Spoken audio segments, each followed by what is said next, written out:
Assalamualaikum warahmatullahi wabarakatuh. Tepangaken nami kula Dea Mutiara Dewi, NIM 24010644215. Pambuka. Nuwun kawula nuwun dumateng sagung para rawuh, para pinesepuh ingkang dahat kinurmatan. Atur kawuningan bilih tata laksitaning adicara upacara wonten ing kalenggahan menika kepareng enggal kawiwitan. Nyuwun idi palilah dumateng sanggunging para sesepuh kepareng hamur wakani adicara wonten kalenggahan menika. Assalamualaikum warahmatullahi wabarakatuh. Winantu sanggunging karahyan muga tansah kajiwa lan kasira dumateng panjenengan sedaya. Amin. Alhamdulillah. Alhamdulillah. Alhamdulillahirabbil alamin. Rahayu rahayu sagung dumadi nuwun. Para punden, para pinesepuh, sesepuh ingkang hangumring mastuti dumateng pepoyaning kautaman ingkang satuhu pantes pinundi-pundi. Para alim ulama ingkang rinten dalu tansah sinadingan kitab suci wahyuning ilahi ingkang tansah ngundi ngrembakani agami murih rahanjaning negeri ingkang tansah kula bekteni. Para pembanting praja satyaning negeri ingkang minangka pandam-pandanganing para kawula dasih ingkang satuhu pantes pinghormatan. Para rawuh kakung sumawa putri inggih baraya agung trah ingkang hambek berbudi dharma ingkang satuhu pantes sinu darsono. Bapak Ibu mitra tetepangan tangga tepalih saking keluarga Bapak Alex, Ibu Lauren.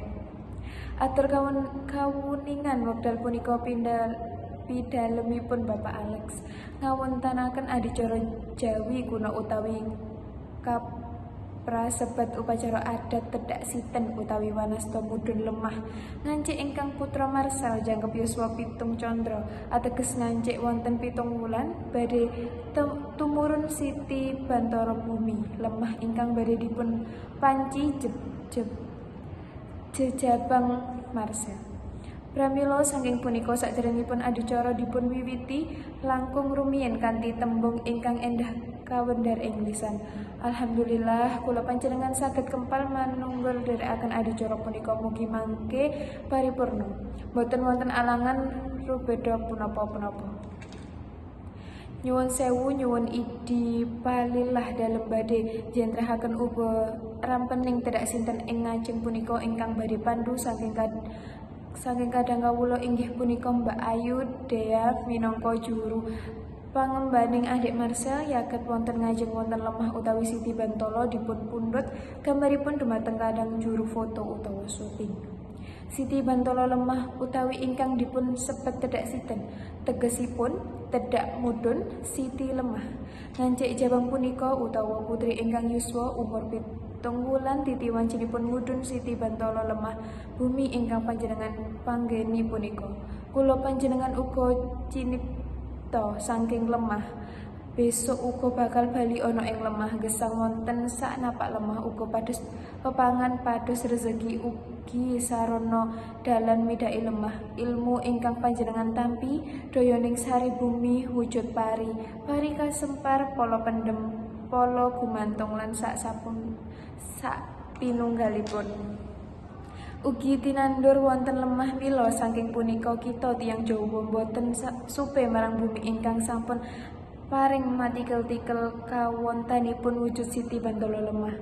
Pramila mangke adik Marsal badhe sepisan ngancik Bantala Lemah aja nganti kaget dayaning bumi kaperbawan wonten banyu, angin, geni, swasana, nafsu limang perkara ingkang badhe dipun panggeni adik Marsal. Sakmantunipun adik Marsal mandhap saking Lemah dipun wiji tombo toya kembang sekar setaman.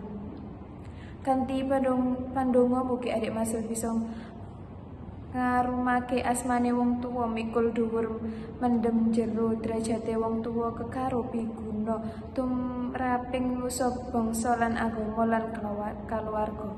Saksampunipun dipun wiji kembang sekar setaman tembung setaman awujud muga entuk kautaman gesang wonten alam dunya sageta bejo mulya ugi slamet dunya akhirat.